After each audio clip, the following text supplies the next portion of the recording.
समचरण सरोजम सांध्रनिराम्बुदाभम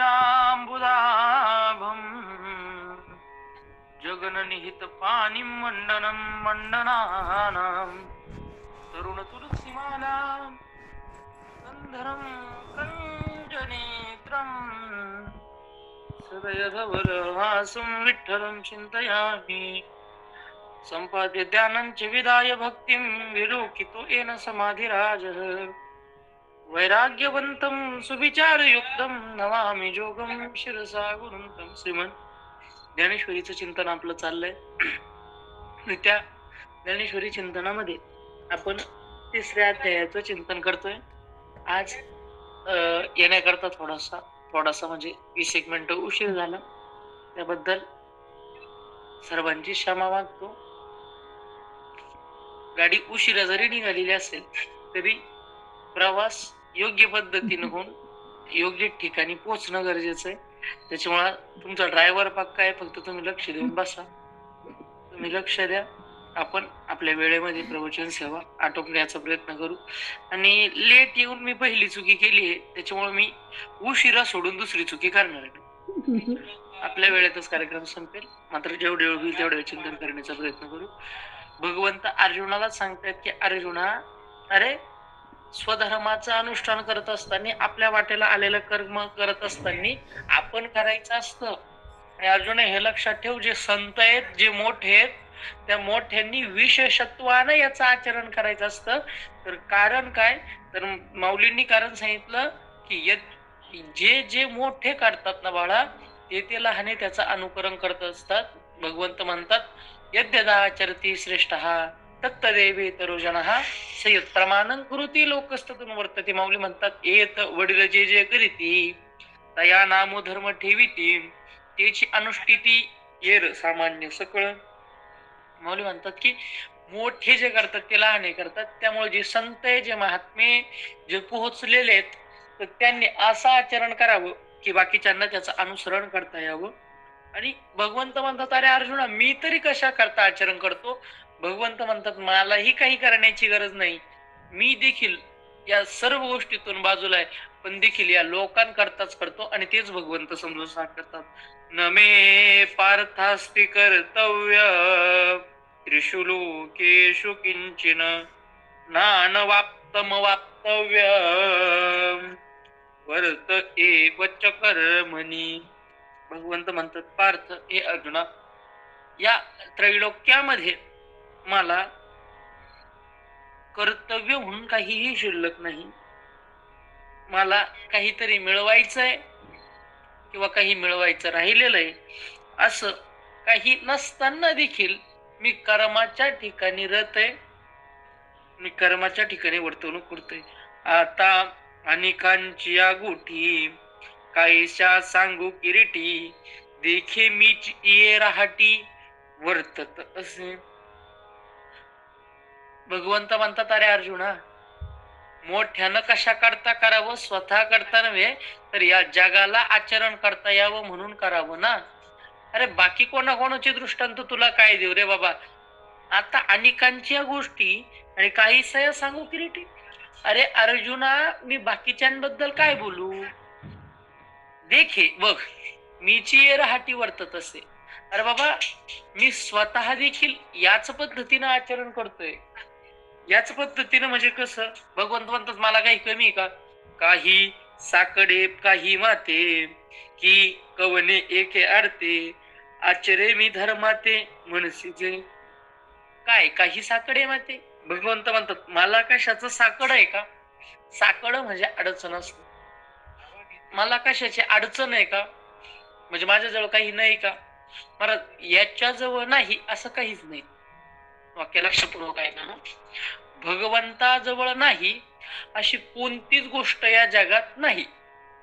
भगवंत म्हणतात की माझ्या ठिकाणी आहे काही साकडे माते.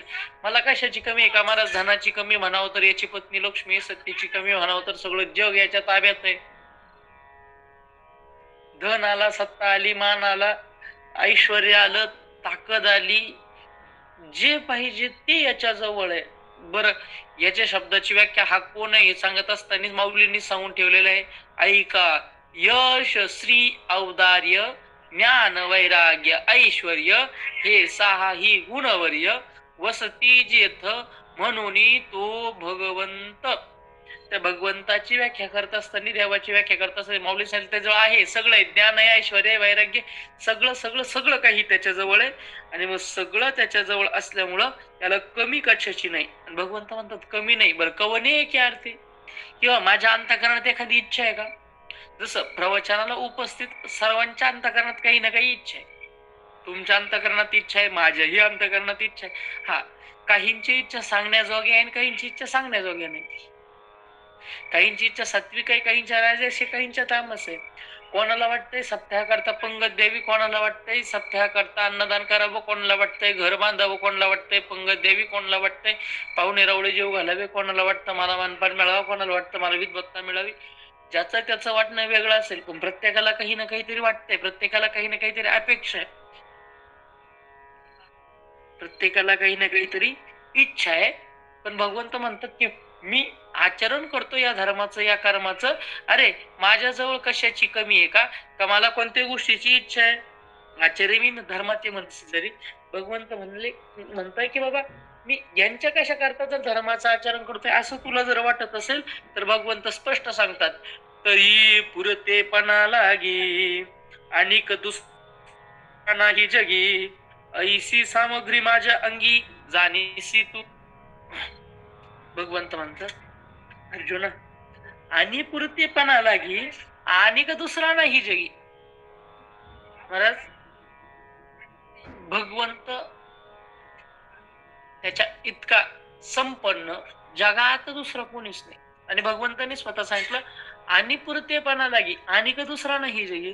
भगवंता इतका परिपूर्ण या जगामध्ये कोणीच नाही. कोणत्या पण दृष्टीने विचार करा, मी मग जे 6 गुण सांगून आलो ऐका, ज्ञान वैराग्य ऐश्वर्य भगवंताच्या ठिकाणी हे 6चे 6 गुणवर्य आहेत. आणि ते कसे तर महाराज इतके मी मागेही एकदा बोलून गेलो की त्यानं एक गुण एका एका भक्ताला दिला तर त्या एका एका गुणाच्या जीवावर ते भक्त जगप्रसिद्ध झाले. तर त्याच्या ठिकाणी त्याचा साठा किती असेल, असा सर्व गुण संपन्न षडगुण ऐश्वर्य संपन्न तो परमात्मा असल्यामुळं भगवंत म्हणतात पुरतेपणा लागेल आणि दुसरा नाही जगी. मला चला याच्या दृष्टीनं विचारात जर करायला गेला, सगळ्यात पहिलं जर नजर कोणती पुढे ती मोठेपणाची. जर मोठेपणाच्या दृष्टीनं जर विचार करायला गेलो तर सगळ्यात पहिले आजकालची नजर आहे धनवंतालाही सर्व मान्यता आहे. जी धनाच्या दृष्टीनं जर विचार करायला गेलो तर मला लक्ष्मी आईशी जायची जशी धनाची जी देवता आहे तर ती आई साहेब लक्ष्मी, तर ती आई साहेब लक्ष्मी याची दासी आहे. आता महाराज दाशीच्या ताब्यात सगळं त्याच्या धन आहे, म्हणजे तो ऐश्वर्य धनाने मोठा आहे. बरं सत्तेनं, बरं सत्तेनं जर विचार केला तर प्रत्येकाकडे वेगवेगळं खात आहे, प्रत्येकाकडे वेगवेगळं खात आहे, पण त्या सगळ्यांचा अधिपती हाच आहे. महाराज सृष्टीची उत्पत्ती याच्यापासून आहे. कशी याची या ना भी कमळी जन्मचक्र, सृष्टीची उत्पत्ती ब्रह्मदेवापासून, पण ब्रह्मदेवाची उत्पत्ती याच्यापासून म्हणजे जग याच्यापासून झालं. म्हणजे नाथ्यानं सगळ्यांचा हा बाप आहे. म्हणजे नाथ्यानंही मोठा, नाथ्यानंही मोठाच, धनानंही मोठाच, सत्यानंही मोठाच, महाराज मानापानानंही मोठाच. म्हणजे तुम्ही कोणतंही अवच्छेदक लावला तर ज्ञानाचा तर विशेष नाही, हाच ज्ञान सागर आहे, हाच ज्ञान सिंधू आहे, हाच ज्ञान स्वरूप आहे. त्याच्यामुळे विषय नाही. आनंद हाच आनंद स्वरूप आहे. त्याच्यामुळे कोणतंही अवच्छेदक लावलं, कोणत्याही प्रकारानं विचार केला तरी सर्वश्रेष्ठ जर कोण असेल तर हाच ठरतो. म्हणून भगवंत म्हणतात आणि पुरतेपणा लागी आणि दुसरा नाही जगी. माझ्यासारखं जगात दुसरं कोणी नाही. आणि माझ्याबद्दल हे तुला सांगण्याची गरज नाही ना अर्जुना, आईची सामग्री माझ्या अंगी जाणशी तू. अर्जुना मी जे जे काही बोलतोय तर हे असं सामर्थ्य माझ्या ठिकाणी आहे, हे तुला वेगळं सांगण्याची गरज नाही. का जाणीशी तुला माहितीये, तू भरपूर दिवसाचा मला बघतोय. आणि मग असं जर असेल तर तू मी आचरण करतोय ते समाजाकरता करतोय हे मान्य कर. अरे माझं सामर्थ्य किती आहे, भगवंत स्वमुखाने स्वतःच सामर्थ्य सांगतात. मृत गुरुपुत्र अनिला तो तुआ पवाडा देखिला, तोही मी उगला कर निवर्ते. भगवंत म्हणतात मृत गुरुपुत्र आणला आणि तू पावाडा देखील. भगवंत म्हणतात की मृत गुरुपुत्र आणला, मी मेलेला गुरुपुत्र आणला. महाराज कधी आणला गुरुपुत्र आणि यांचे गुरु कोण? तर महाराज भगवंतानं कृष्ण अवतारामध्ये अवतार मथुरेत जरी घेतला असला तरी बालपण भगवंताचं हे गोकुळात गेलं. आणि गोकुळात बालपण जात असताना भगवंतानं 11 वर्ष 56 दिवसाचा काल त्या गोकुळात काढला. आणि गोकुळानंतर भगवंत परत मथुरेत आले. मथुरेत आले तोपर्यंत भगवंतानं काय कोणाकडे गुरुदीक्षा घेतली? गुरुदीक्षा कोणाकडे घेतलेली नव्हती. मग या जगाला रीत लागावी, या जगालाही ते लक्षात यावं की देव जरी असला तरी देवालाही गुरु करावाच लागतो. गुरु जर नसेल तर पारमार्थिक वाटचाल आणि कोणतीही जीवनातली यशस्वी वाटचाल गुरु शिवाय शक्य नाही हे दाखवून देण्याकरता भगवंतानी गुरुचा आश्रय घेण्याचं ठरवलं. आणि ते गुरु त्यांनी निवडले. त्या गुरुचं नाव आहे संदीपन ऋषी. आणि मग त्या संदीपन ऋषींच्या आश्रमामध्ये भगवान श्रीकृष्ण आणि बळराम दादा हे उज्जैन नावाच्या शहरात, म्हणजे आज ज्याला उज्जैन म्हटलं जातं, त्या उज्जैनी किंवा उज्जैन या क्षेत्रामध्ये भगवंतांना आश्रमात त्या ठिकाणी राहिले. आश्रमात राहत असताना भगवंत बळराम दादा आणि त्यांच्या सोबतीला सुदामदेव होते. आणि मग ते सुदामदेवांसोबत त्या ठिकाणी अभ्यासक्रम पूर्ण होत आला. आता अभ्यासक्रम पूर्ण होत आला आणि मग शेवटी गुरुला गुरुदक्षिणा देण्याची आपल्यात पद्धती आहे.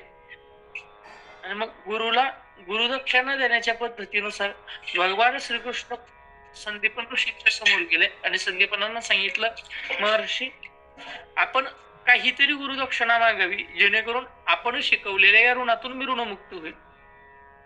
आपलं शास्त्र म्हणतं की कोणाचेही ऋण ठेवू नये आणि ऋण जर फेडणं शक्य नसतील तरी निदान फेडण्याचा प्रयत्न करावा. मग गुरुकडून घेतलेली विद्या सफल व्हावी याकरता गुरुदक्षिणा देणं गरजेचं. म्हणून मग गुरुदक्षिणा काय पाहिजे तुम्हाला ते गुरुवर्या आपण सांगावं. त्यावेळेस त्यांनी सांगितलं की श्रीकृष्ण मला तुझ्याकडनं काही नको, मला तुझ्याकडनं काही नको, मी तुझ्याकडनं काय मागू, कारण की मी तुझा गुरु झालो हेच माझं सद्भाग्य आहे कृष्णा. अरे तू ठरवलं की मला गुरु बनवायचं म्हणून गुरु बनलो बाळा. खरं तर तुला मी काही शिकवलं नाही का, तर तू सच्चिदानंद रूपाय विश्वोत्पत्त्याधी तवे तापत्रय विनाशाय श्रीकृष्णाय वयं नुमः. चितरूप असणार तू, ज्ञानरूप असणार तू, आणि तुला आम्ही ज्ञान काय द्यावं म्हणून तू ज्ञान सिंधू आहेस, ज्ञानसागर आहेस.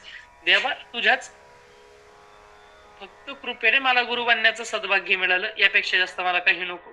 त्यावेळेस भगवंताने सांगितलं गुरुजी काही मागा. आता इथून पुढची जी कथा आहे ती 2 भागात आहे. एक परंपरा अशी सांगते की गुरुंनीच सांगितलं की ठीक आहे मागतो, आणि एक परंपरा अशी सांगते की गुरुंनी सांगितलं मला तुझ्याकडे काही मागायचं नाही, मात्र तुझी जी गुरुमाता आहे त्या गुरुमातेकडे जा आणि गुरुमातेला जाऊन विचार की तुला काही पाहिजे का. तर गुरुमातेला विचारण्याकरता भगवंत गेले. आणि काही ठिकाणी कथा भाग आहे का संदीप ऋषींनी सांगितलं, पण फक्त एवढ्याच ठिकाणी वेगवेगळे मत आहे, बाकी पुढं कथा सारखीच आहे. त्यावेळेस भगवंताकडे गुरुदक्षिणा मागण्यात आली की आजपासून काही दिवसापूर्वी लहान असतानाच, काही ठिकाणी उल्लेख 12 वर्षापूर्वी, तर आमचा असणारा पुत्र समुद्रावर स्नानाला गेलेला असताना समुद्रावरनं तो परत आलाच नाही. शंकासूर नावाचा दैत्य, त्या दैत्यानं माझ्या मुलाचं अपहरण केलंय आणि तू माझ्या असणाऱ्या त्या पुत्राला तू घेऊन ये, माझ्या असणाऱ्या त्या पुत्राला घेऊन ये. आणि मग घेऊन ये म्हटल्यानंतर तो भगवंत आहे, त्याला कमी काय, त्याला अडचण काय. भगवंत आणि बळराम दादा गेले, समुद्राच्या किनाऱ्यावर गेले. आणि समुद्राच्या किनाऱ्यावर गेल्यानंतर त्या शंकासुराचा शोध घ्यायला लागले, कारण की गुरुपुत्राला आणलेलं कोणी आहे तर त्या शंकासुराने. आणि मग शंकासुराकडे गेले, शंकासुराला मारलं आणि शंकासुराच्या पोटामध्ये गुरुपुत्राचा शोध घेतला, पण त्या गुरुपुत्र भेटला नाही. आणि मग शेवटी त्या गुरुपुत्राला शोधण्याकरता भगवंत यमलोकात गेले. भगवंत का सांगताय की मला करण्याची गरज नाही, तर मला भगवंत यमलोकात गेले आणि यमधर्माकडनं गुरुपुत्र परत आणला. आता तुम्ही विचार करा, जो व्यक्ती मेलेली व्यक्ती जाऊन परत आणू शकतो, त्याला त्याला कर्माचं आचरण करण्याची काही गरज आहे? मला दोन अभंग जर व्यवस्थित आपल्याला म्हणता आले तर आपल्याला असं वाटतं एकादशीच्या भजनाला जायची आपल्याला गरज नाही, नामस्मरण करण्याची आपल्याला गरज नाही, रोज हरिपाठ घेण्याची आपल्याला गरज नाही. 4 तारखे वाढले की आपल्याला वाटतं ठीक आहे, आता आपल्याला काय अडचण नाही, रोज हरिपाठ घेतलंच पाहिजे असं काही नाही, गावातल्या एकादशीच्या भजनाला गेलंच पाहिजे असं काही नाही. आणि महाराज भगवंत आहे, त्या भगवंता सामर्थ्य हे की भगवंत स्वतःच तोंडाने सांगताय, मृत गुरुपुत्र आणला आणि तो तुवा पावाडा देखील. गुरुचा मृत झालेला पुत्र भगवंतानं परत आणून दिला. आणि भगवंत अर्जुनला म्हणताय तुला हे माहित नाही असं नाही, तो तुवा पवाडा देखील, तो पराक्रम अर्जुन तू बघितलेला आहे आणि तो ही मी उगाला कर्मीवरती. आणि भगवंत म्हणतात असा असणारा मी तो सुद्धा कर्माच्या ठिकाणी आहे. तो मी कोण? अरे ज्यानं गुरुपुत्र आणण्याचं सामर्थ्य आहे, तो मी जर कर्माच्या ठिकाणी वर्तन करतो तर मला कोणत्या गोष्टीची कमी आहे, मला कोणती तरी गोष्ट पाहिजे म्हणून मी कर्माचं आचरण करत नाही बाबा, तर लोकांना वाटेवर आणण्याकरता माझं कर्माचं आचरण आहे. यदि हे हम न वर्तेयम जातु कर्मण्य तंद्रितः मम वर्तमान वर्तन्ते मनुष्या पार्थ सर्वशः. भगवंत म्हणतात माझं हे आचरण करण्याचं एकच आहे का, तर माझं आचरण हे मनुष्य वर्ग करत असतात. परी स्वधर्मी वर्ते कैसा साकांक्ष का होय जैसा तयाची एक उद्देशा लागून या. भगवंत म्हणतात अर्जुना मी एवढा मोठा आहे आणि एवढा मोठा असताना देखील लोकांनी माझ्याकडे पाहून कर्म करावं म्हणून आचरण करतो, पण करत असताना कसं आचरण करतो? भगवंत म्हणतात स्वधर्मी वर्ते कैसा साकांक्ष का होय जायचा. भगवंत म्हणतात प्रयत्न तर एवढे करतो का एखाद्याला वाटल की याची काहीतरी अपेक्षा शिल्लक आहे, याला काहीतरी मिळवायचं बाकी आहे आणि ते मिळवण्याकरताच याची सगळी ही धावपळ चालू आहे. आणि त्या धावपळीच्याच निमित्तानं हा त्या कर्माच्या ठिकाणी आसक्त आहे, त्या फलाच्या ठिकाणी आसक्त आहे असं सगळ्यांना वाटत. म्हणजे वरून जर कोणी पाहिलं तर सरळ सोप्या साध्या भाषेत सांगायचं जर झालं तर एखाद्याची चालू असलेली धावपळ आपल्याला संसार वाटू शकते, पण त्याच्या आत जर देव असेल तर ती परमार्थ राहील. तसं मी वरून जर पाहिलं तर माझं त्या गोष्टीच्या ठिकाणी प्रेम आहे, माझं त्या गोष्टीच्या ठिकाणी आसक्ती आहे असं वरून कोणाला तरी दिसेल, मात्र ती गोष्ट मी करतोय कशा करता, तयाची एका उद्देशा लागून या. समजा मी गुरुकडे गेलो, आता गुरुकडे जाणं सगळ्यांना दिसतं, सर्वांना वाटतं याला ज्ञान मिळवण्याकरता हा गुरुकडे गेला, पण वस्तुस्थिती होती मुळात ते ज्ञान माझ्याजवळ होतच, फक्त जगाला कळावं की गुरुकडे गेलं पाहिजे. ज्ञानविज्ञान ज्ञानार्जन करण्याकरता देवाला सुद्धा गुरुकडे जावं लागलं आणि मग देव गुरुकडे शिकले तर आपणही देवाकडं बघून गुरुच्या आश्रमात जायला शिकलं पाहिजे, म्हणजे मनुष्य आपलं अनुसरण करतील हा उद्देश डोळ्यासमोर ठेवला का. भगवंत म्हणतात जे भूत जात सकळ असे आम्हाची अधीन केवळ तरी न व्हावे बरळ म्हणून या. भगवंत म्हणतात जे भूत जात सकळ आणि असे आम्हाची अधीन केवळ. भगवंत म्हणतात मला आचरण व्यवस्थित करण्याचं एकच कारण आहे काय, भूत जात सकळ असे आम्हाची अधीन केवळ. संपूर्ण सृष्टीतले जे जीव आहेत, संपूर्ण सृष्टीतले जे मानव आहेत, ते मानव आचरण करत असताना माझ्याकडेच बघून करतात आणि मग माझ्यामुळे त्यांचं नुकसान होऊ नये, ते मार्ग चळू नये, ते मार्गावरनं भ्रष्ट होऊ नये, तरी ना व्हावे बरळ. बरळ होणे म्हणजे भ्रष्ट होणे, तो मार्ग सोडून जाणे, असं त्यांच्या बाबतीत होऊ नये म्हणून मग मी काय करतो तर ज्या पद्धतीनं माझ्या वाट्याला काम येईल, ज्या पद्धतीनं माझ्या वाट्याला कर्म येईल, ते कर्म एखादा आसक्त माणूस ज्याप्रमाणे संपूर्ण जीव ओतून करेल त्या पद्धतीनं संपूर्ण जीव ओतून करतो. महाराज काय असतं माहिती का, एखाद्या गोष्टीतून जर फायदा होणार असला तरी व्यक्ती काळजीपूर्वक आणि मन लावून करत, पण तीच गोष्ट आहे पण तिच्यातून आपला फायदा नाही तर त्या ठिकाणी मन लावून केलं जात नाही. पण भगवंत म्हणतात फायदा नाही हे माहिती असताना देखील मी ती गोष्ट मन लावूनच करतो. कशा करता, या लोकांकरता. आणि जर आम्ही असं केलं नाही तर ह्या समाजाचं कळेल. उच्चिरे युर्मे लोका न कुर्यां कर्म चेदः संकरस्य च कर्तास्या मुपहन्यामि मा प्रजः. भगवंत म्हणतात जर आम्ही जर केलं नाही तर मग लोकांचं कसं होईल. आम्ही पूर्ण काम होऊनी जरी आत्मस्थिती राहुनी तरी प्रजा हे कैसेडी दिसतरेल. भगवंत म्हणतात आम्ही पूर्ण काम होऊनी, आम्ही जर जसे आतून आहे पूर्ण काम म्हणजे संपूर्ण इच्छा पूर्ण झालेले तसे जर बाहेरून झालो आत्मस्थिती राहुनी, निरंतर जर आत्मस्थितीतच राहिलो. आत्मस्थिती म्हणजे तुरीय अवस्था, आत्मस्थिती म्हणजे ब्रह्म अवस्था, आत्मस्थिती म्हणजे देहाचं भान नसणं, त्या आत्म्याच्याच आनंदात लीन असणं, त्याला म्हणायचं आत्मस्थिती. भगवंत म्हणतात आम्ही पूर्ण काम होऊनी आणि आत्मस्थिती राहुनी. जर आम्ही पूर्ण काम झालो म्हणजे कुठल्याही प्रकारची इच्छा आम्हाला आहे असं दाखवलं जर नाही, आत्मस्थिती राहुनी जर निरंतर त्या आत्मस्थितीतच राहिलो तर प्रजा हे कैसेनी निस्तरेल. भगवंत म्हणतात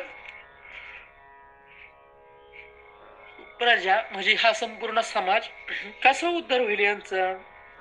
ही आमुची वास पाहावी मग वर्तत परी जाणावी, ती लोकस्थिती आगवी नासिल होईल.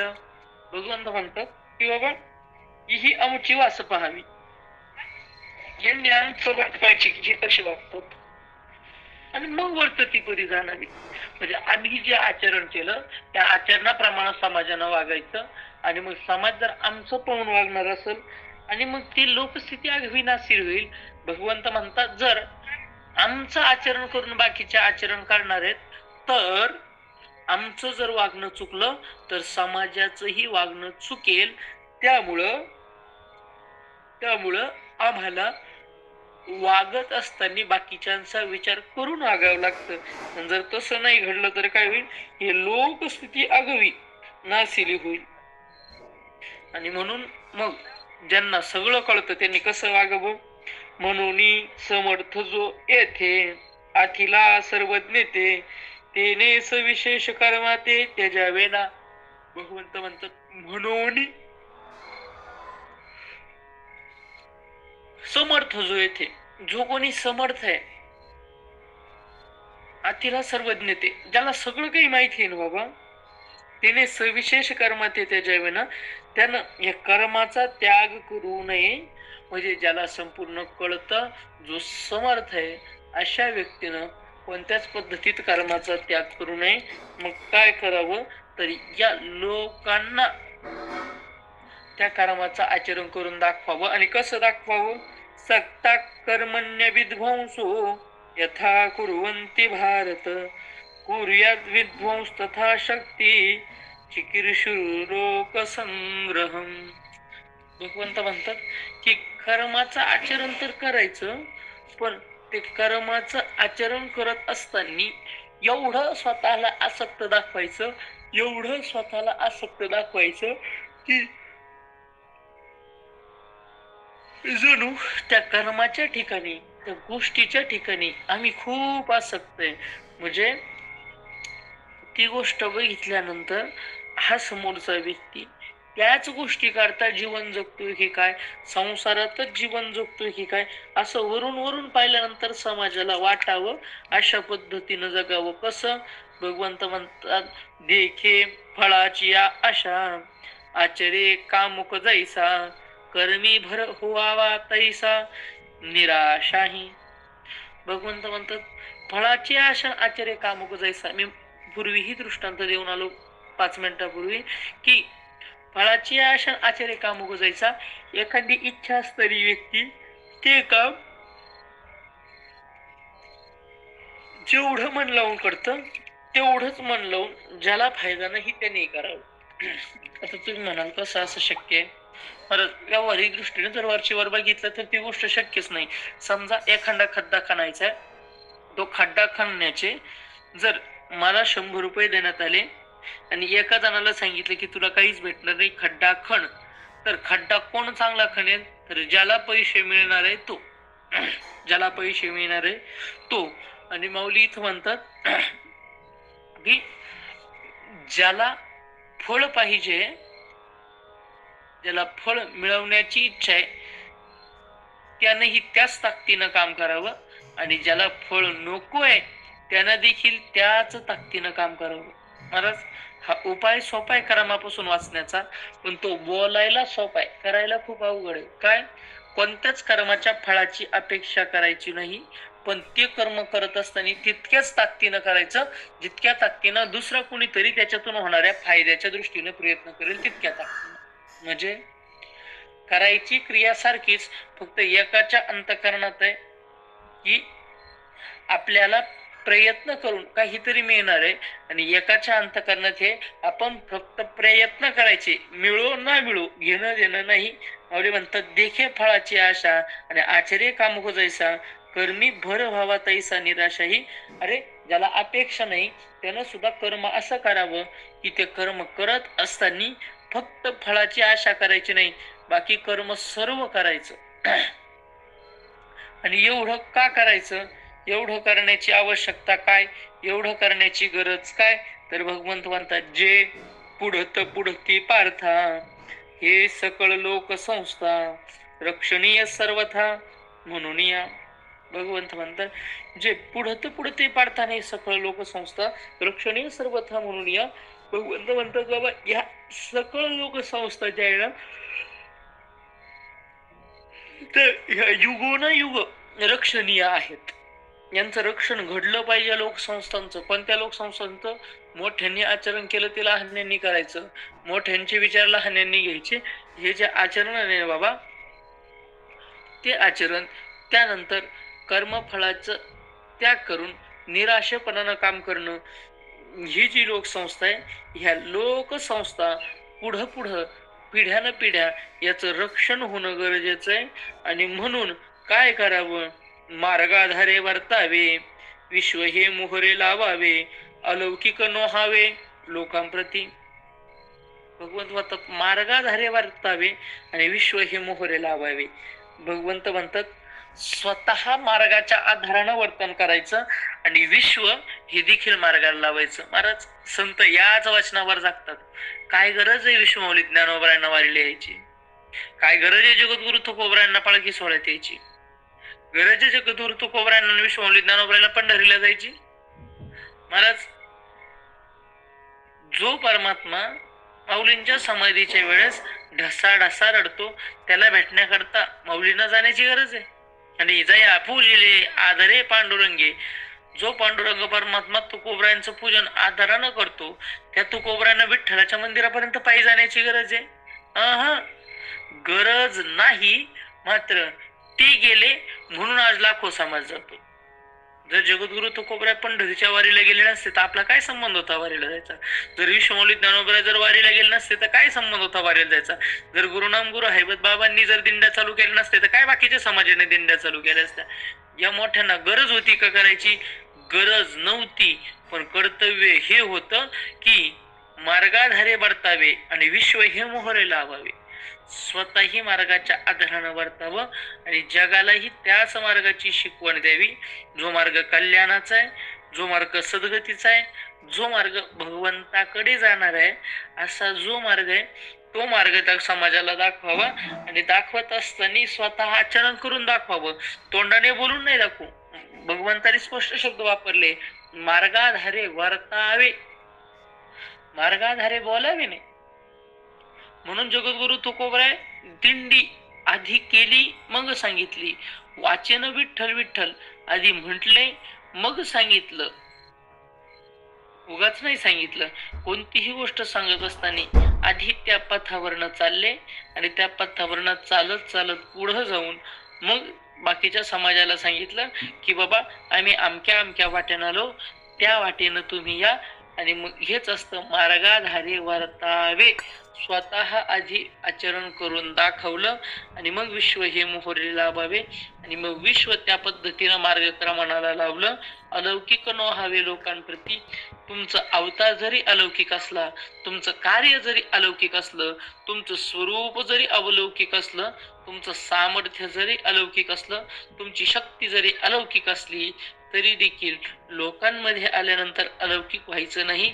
लोकांमध्ये जसं लौकिक आहे, जसे लोक आहेत त्याच पद्धतीनं राहायचं. आपलं वागणं, आपलं बोलणं, आपलं वर्तन हे त्याच पद्धतीनं असावं. हे मोठ्यांकरता नियम सांगितला. मार्गाधारे वर्तावे, विश्व हे मोहरे लावावे, अलौकिक नोहावे लोकांप्रती. मुक्तानं काय करावं तर मार्गाच्या आधारानं वर्तन करावं. विश्व हे मार्गाला लावायला पाहिजे आणि समाजापासून बाजूला न होता लौकिकात त्यांना वावरला पाहिजे. झालेली सेवा गुरुवारांच्या चरणी समर्पित करतो. तुम्हा श्रोतू सज्जन मायबापाच्या चरणी समर्पित करतो. तुम्हा सर्वांना विनंती, तरी न्यूनते पुरते अधिकते सरते करून घ्यावे हे तुमते विनवित असे. यायला आज उशीर झाला, पण तरी देखील तुम्ही मोठ्या मनानं समजून घेतलं, त्याबद्दल तुम्हा सर्वांचे आभार. तरी न्यूनते पुरते अधिकते सरते करून घ्यावे हे तुमते विनवित असे. आणि कीर्तना प्रवचनामध्ये देव असतो म्हणून द्यावा. तुला विनंती बाबा, तरी तुमचे केले धर्म कीर्तन सिद्धी नेले, येथ माझे जे उरले ते पायी पण. पुंडलिका वरदहरी विठ्ठल श्री ज्ञानदेव तुकाराम पंढरीनाथ भगवान की जय. मौली ज्ञानेश्वर महाराज की जय. श्रीमंत श्री जगद्गुरु तुकाराम महाराज की जय. सद्गुरु जोग महाराज की जय. आता विश्वात्मके देवे, येणे वाग्यज्ञ तोषावे, तो शोनी मज द्यावे पसाय दान हे. जे खळांची व्यंकटी सांडू, तया सत्करी मीरती वाढो. भूता परस्परे पडो मैत्री जीवांचे, दुरितांचे तिमिर जाओ. विश्वस्वधर्म सूर्य पाहो, जो जे वांचिल तो ते लाहो. प्राणी जात वर्षत सकळ मंडळी, ईश्वर निष्ठांची मांडियाळी. अनवर्त भूमंडळी भेटतो तयाभूता, चला कल्पतरूंचे आरव. चेतना चिंतामणीचे गाव, बोलती जे अर्णव पियुषांचे. चंद्रमे जे अलांछन, मार्तंड जे तापहीन. ते सर्वाही सदा सज्जन सोयरे होतो, किंबहुना सर्व सुखी पूर्ण हो नीती लोके. भजिजो आदि पुरखी अखंडित, आणि ग्रंथोपजीवे विशेषे लोके. द्रष्टा दृष्ट विजय हो आवेजी, येत म्हणे श्री विश्वेश्वराओ. हा होईल दान बसाओ, येणे वरिज्ञान देव सुख्या झाला. येणे वरिज्ञान देव सुख्या झाला.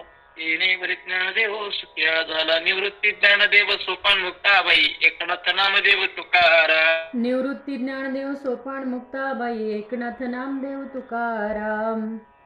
निवृत्ती ज्ञानदेव सोपान मुक्ताबाई एकनाथ नामदेव तुकाराम. निवृत्ती ज्ञानदेव सोपान मुक्ताबाई एकनाथ नामदेव तुकाराम. एकनाथ नामदेव तुकाराम. एकनाथ नामदेव तुकाराम. निवृत्ती ज्ञानदेव सोपान मुक्ताबाई एकनाथ नामदेव तुकाराम. निवृत्ती ज्ञानदेव सोपान मुक्ताबाई एकनाथ नामदेव तुकाराम. पुंडलिका वरदहरी विठ्ठल श्री ज्ञानदेव तुकाराम पंढरीनाथ भगवान की जय. मौली ज्ञानेश्वर महाराज की जय. श्रीमंत श्री जगद्गुरु तुकाराम महाराज की जय. विश्वगुरु निवृत्तीनाथ महाराज की जय. सद्गुरु जोग महाराज की.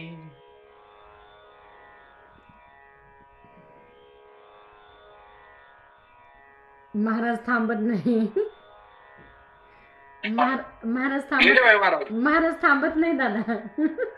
बर बर ठीक आहे. काय महाराजांनी आज सर्वांना प्रवचनाचा आनंद दिला.